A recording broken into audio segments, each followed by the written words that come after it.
Welcome to a Bruce Williams ramble here on my channel. I'd like to talk about name brand recognition, name brand cachet, flying under the radar, watch pretentiousness. You know, the longer you're in this hobby as a watch enthusiast, collecting watches and enjoying watches, you're into different, I guess you could say, styles. You're at a different snapshot in time than the next watch enthusiast down the road. And we value different things, and sometimes we go through phases. I think it's not a controversial statement to say if you're relatively new in the hobby or young in the hobby, you aspire to own a luxury watch. You want that name brand recognition. Maybe you really want a Speedmaster and you want to post it on Tuesday and use that hashtag and join in with a level of pride with the thousands of other watch enthusiasts that are doing the same thing by sharing their beloved moon watch every Tuesday on social media. You want to be a part of that. It's tribal to a degree. It's a statement about you working hard, dang hard to save up for that awesome watch, and you're going to enjoy it.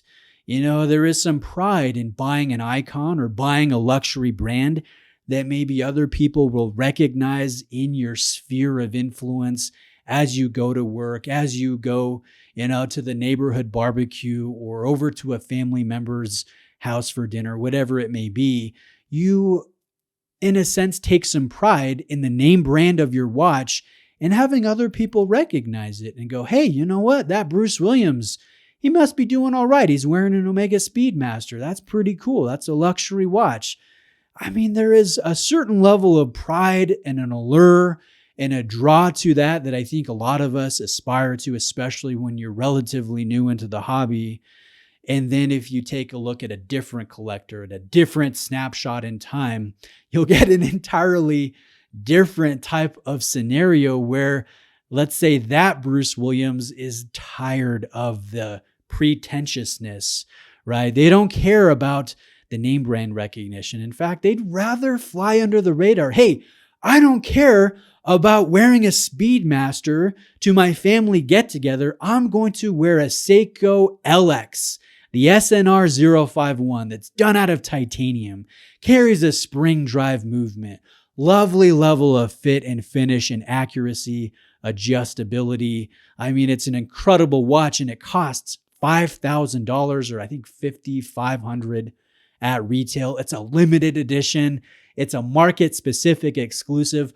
Maybe I'm all about that, to where a different watch enthusiast would go, why would I buy that? I'd rather buy a Tudor. I'd rather buy an Omega. I'd rather save some more and buy that Rolex if I can get it at retail.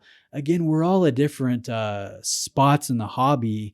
And I wanted to ask you guys, where do you fall in? If you were to take an objective look at where you are at right now and what you value, are you more about the name brand and getting that perceived value for money and maybe respect in the watch enthusiast community?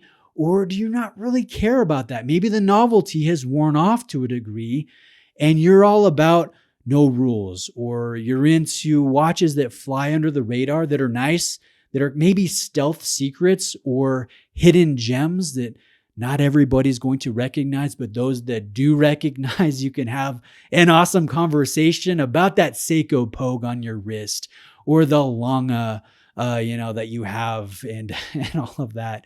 So I'm kind of curious where you are. Are you in the middle?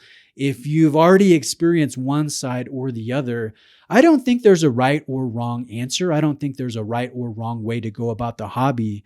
But I think the longer that you're in it, the more you experience different phases, and certain aspects or certain spheres of this hobby become more or less important to you over time. And I'm curious to see where you are and where you fall in that line. Now, I will say there is kind of an ugly side to this hobby that we share, and that is the judgment that happens on both sides, either against a certain brand or model or price segment. And it's ridiculous. We can be cutting, we can be rude, we can even get some sick enjoyment from cutting someone down on a watch forum or a Facebook group about the fake watch that they purchased, or this Steinhardt, or that Squale, or that Rolex. Oh man, Bruce Williams, you got a Rolex. You're only about the hype. There are so many more interesting watches than that. We can get a little carried away in our tribalism and our judgment.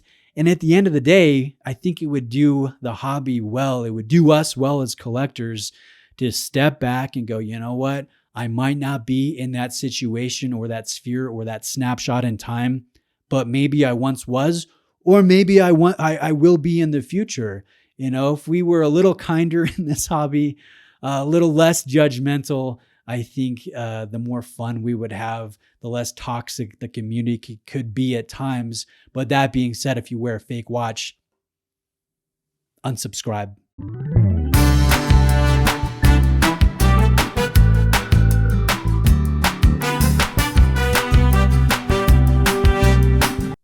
I'm just kidding, but not really. Anyways, guys, just wanted to ramble a little bit about classism, cachet, under the radar. I wanted to ask where you are, what your thoughts are, what experiences you've had. Thank you for watching today. I really appreciate it. I hope you have a great day, and I'll see you next time.